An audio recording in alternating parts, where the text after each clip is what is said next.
bon dia, benvinguts a un nou programa d'Esport 99.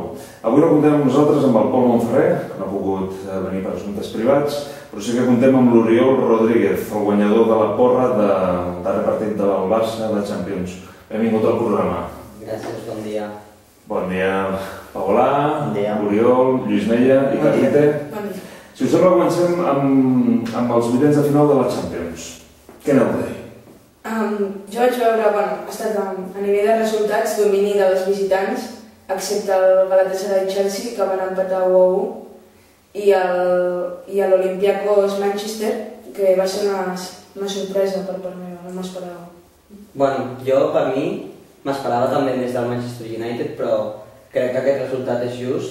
L'Olympiacos va jugar a un nivell que li favoria, i a Old Trafford serà molt difícil per United.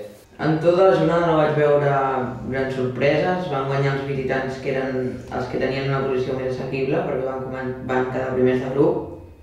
Potser el del United va ser un pèl sorpresa, però que guanyés l'Olympiacos 1-0 o empatessin 1-1 no era molt.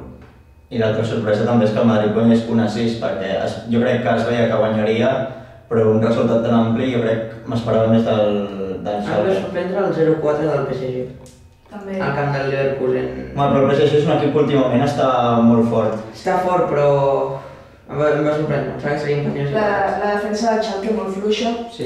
Va ser. En teoria tenia una defensa bastant bona, però contra el Madrid molt fluixa. I com diuen a Madrid, la BBC està funcionant bé, Benzema i... Però ahir van tenir moltes facilitats també. També és cert que els laterals del Schalke pateixen molt en defensa i van deixar molts espais greus Tot i que... que podien ser mortals.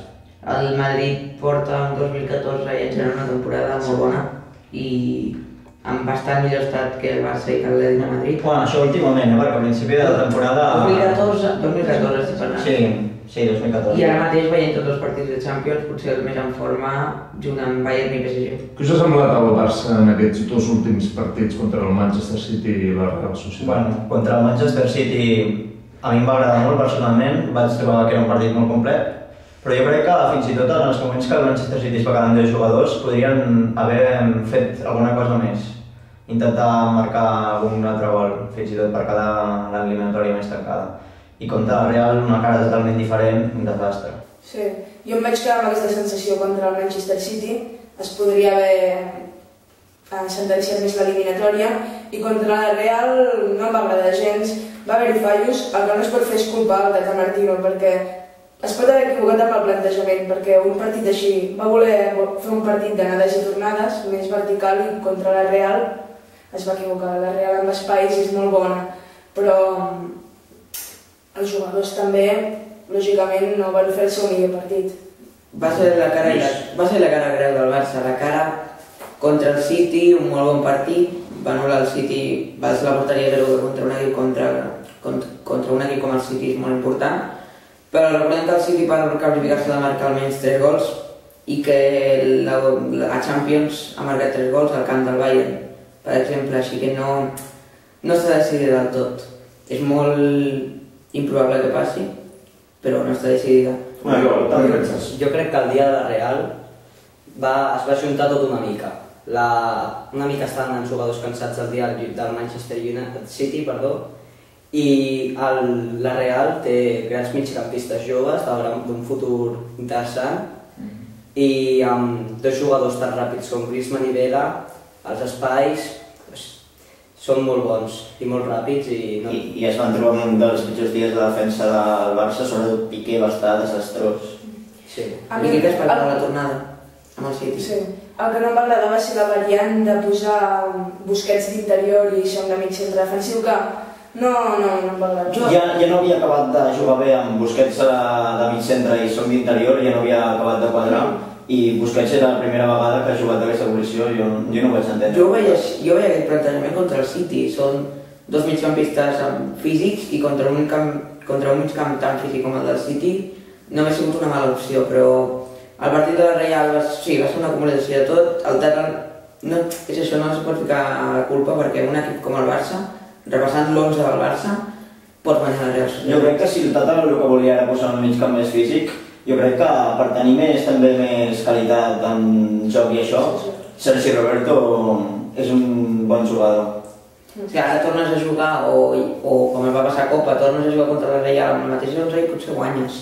I potser en fots 4. Creieu que el tema de Neymar està afectant el joc, d'alguna manera? No, jo crec que l'altre dia, sobretot contra la Real, van fer una patada al turmell als pocs minuts de partit. Jo crec que això li va marcar una mica tot el partit, però jo crec que a ell no l'està afectant. Pel que vaig veure, Neymar, tot i que quasi no va sortir res, va ser un jugador que en atac va tenir més la pilota. Quan el Barça atacava sempre tenia Neymar i tot i que no acabava bé participava molt. Sí. També és cert que no va estar gaire encertat en les seves accions contra algú, No. Perquè no va estar fi del tot. Sí. Digues, Iker. A mi l'atac em va semblar que no va haver-hi gaire participació ni de Messi ni de Neymar, tot i que Bueno. Madrid Lluís va tenir molt la pilota però no va tenir ocasions clares i potser es podria, jo crec que hauríem d'haver apostat per un joc més de control de la pilota i no tendir a precipitar-nos tant ni anar tan ràpid i potser si haguéssim tingut des del principi els de sempre, o sigui, els que els agrada més tocar, comptant amb Fàbregas, potser hauria anat diferent. Xavi semblava una mica enfadat per no jugar, no? Bueno, jo crec que més que enfadat per no jugar, per tal com anava el partit. I també que el Tata va voler fer rotacions, però veient el calendari que venia aquesta setmana, que no jugàvem entre setmana i el cap de setmana juga contra l'Almeria, podríem haver fet repetir jugar l'11 del City perfectament que per... I les rotacions fer el partit contra l'Almeria. Perquè un partit, perquè juguin 2 partits seguits, els mateixos tampoc passaria res, jo crec. Ara el Tata ja sabem que és molt estricte i ho compta amb calculador dels minuts. Jo crec que ho va ser. Jo crec que va fer un experiment, perquè no crec que jugadors del nivell que són tinguin... No crec que Messi per jugar 2 partits en 4 o 5 dies es cansi molt. Bueno, jo estic d'acord. Però és que Messi és intocable en les rotacions, jo crec que és dels pocs que no ho haria. Cosa que, per molt que el Tata faci rotacions, si el Messi no és afectat, jo crec que això és una mica de favorit. I a més és un jugador que tampoc es desgasta molt físicament. No.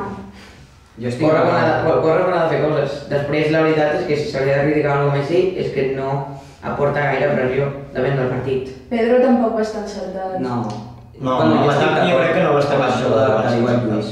Jo estic d'acord amb això que diu el Lluís, que si rotes el partit de la Reial era un partit important perquè és un equip que encara que hagi fet un desastre a la Champions és molt perillós i a mi ja em feia por i feia molt de temps que no guanyem a Noeta. Cosa que vaig... 4 anys. I era un equip que tenia ganes de revanxa. Sí, veus aquesta Real Societat i veus com va jugar el Bayer Leverkusen en el seu partit i no entens com el Real no va poder fer alguna cosa. Tal com està actualment la Real, competint amb Villarreal i Bilbao per la Champions, si arriba a estar a la Champions al mes de setembre, octubre i novembre, tal com està ara, sens dubte hauria passat, i on estava Bayer Leverkusen estaria ara. Jo també el que vaig veure en el partit de la Real va ser que el Barça va jugar amb la defensa molt avançada, més avançada que algunes vegades fins i tot, i això comptant que tenen Griezmann i Vela, que són 2 jugadors rapidíssims, i Piqué jo crec que li falta velocitat, que és molt lent.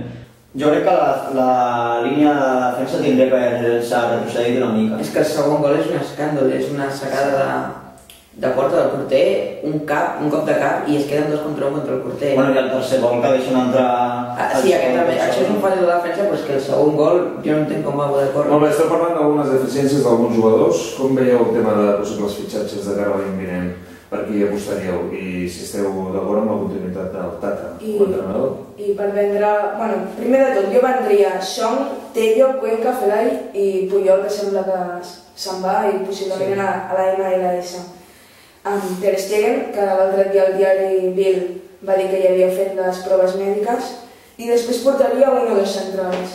M'agrada molt Aymeric Laporte, de l'Atlètic de Bilbao, 19 anys, molt alt, domina el joc aeri, ràpid, i a més és esquerrà, que això sempre aporta molt a un equip tenir un defensa esquerrà. No portaria cap migcampista i al portar 2 defenses Mascherano el rotaria entre el mig del camp per donar descans de Busquets i a la defensa si fes falta en cas d'urgència. I a dalt no portaria ningú i el vendre Tello i Cuenca, tot i que no té minuts, i a Felay, recuperaria d'Eurofeu, que podria tenir alguna oportunitat, i també a Rafinha, que està fent una gran temporada amb el Celta. D'Eurofeu es quedarà a l'Everton un any més, confirmat. Es queda a sessió. El que és clar és que ha d'haver una fitxatge de porter, perquè no crec que el Barça s'atreveixi a jugar amb Pinto davant la porteria. Ter Stegen és el que està sonant més, però veurem a veure què acaba. I la veritat és que l'altre equip, la defensa, s'ha d'acabar de veure qui són els candidats. Oriol? A mi, Ter Stegen està per mi assegurat ja a la porteria. I central, jo portaria el central de l'Oporto, Mangala, francès, de perfil esquerrà també, 22 anys, va molt bé per alt i és ràpid. A mi m'agrada molt aquest jugador i em sembla que d'aquí a uns anys el Porto es fica, que entra a Champions i fa una bona temporada, pot arribar a un gran preu. Pau? Jo, doncs, Ter Stegen, aquest segur. Després portaria un central també, Laporte o Mangala, un dels dos. Són dos centrals jo crec que tenen bon futur. També sembla que fitxaran el del Dinamo de Zagreb, un jugador jove que sembla que serà molt bo. I sobretot jo crec que serà molt important l'arribada de Rafinha.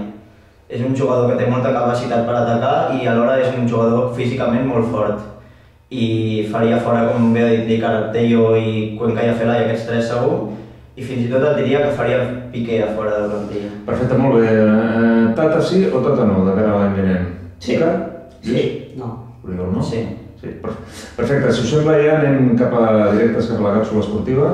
Avui en Lluís Mella ens parlarà dels darrers Jocs Olímpics d'hivern de Sochi. Endavant, doncs, la càpsula esportiva. La càpsula esportiva d'Esport 99. Quan vulguis, Lluís. Doncs us vinc a parlar dels Jocs Olímpics de Sochi, uns Jocs Olímpics que estan marcats per la polèmica d'instal·lacions, on alguns esportistes s'han queixat de les males instal·lacions, per l'extrema seguretat per la zona, pel perill de grups islamistes radicals i també perquè es veu que van expulsar molta gent de les zones on s'han fet la Vila Olímpica, gent que vivia allà i que ha sigut expulsada per fer-s'hi aquestes construccions. El més important que es pot parlar és com han quedat les medalles. 8 dels 10 països amb més medalles són europeus, són països nòrdics, països on es pot entrenar molt, i sobresalta sobretot Rússia, amb 13 medalles d'or, en total 33, seguida per estat Noruega i Canadà, 26 i 25 respectivament, i per tancar els 5 primers, Estats Units i els Països Baixos, 28 i 24. Es pot destacar també el vuitè país, que és Bielorússia, un país que no té molta... no es veu molt en cap event esportiu, però de les 6 medalles que s'han emportat, 5 d'or. També hi ha hagut participació catalana, aquests poca, però n'hi ha hagut, i no hi ha hagut fortuna pels catalans perquè no s'han portat cap medalla. I són uns Jocs Olímpics que es van acabar la setmana passada. És tot? És tot. Perfecte, Lluís. Moltes gràcies per aquesta càpsula esportiva i moltes gràcies per haver vingut, Oriol Rodríguez. Espero que hagis disfrutat del programa i de l'experiència. I des d'aquí llancem una abraçada a Pol Monferrer, que suposo que el veurem al proper programa. I si ja per acabar, en pocs segons, voleu dir alguna cosa per acabar el programa? Doncs sí, jo destacaria el derbi madrileny, el de l'Atlético contra el Madrid, a veure què passa. Sí, seria perfecte que guanyi l'Atlético i tornem a estar com abans, tots empatats. Res més? Perfecte, doncs ens acomiadem dels nostres oients i fins la setmana vinent, Esport 99.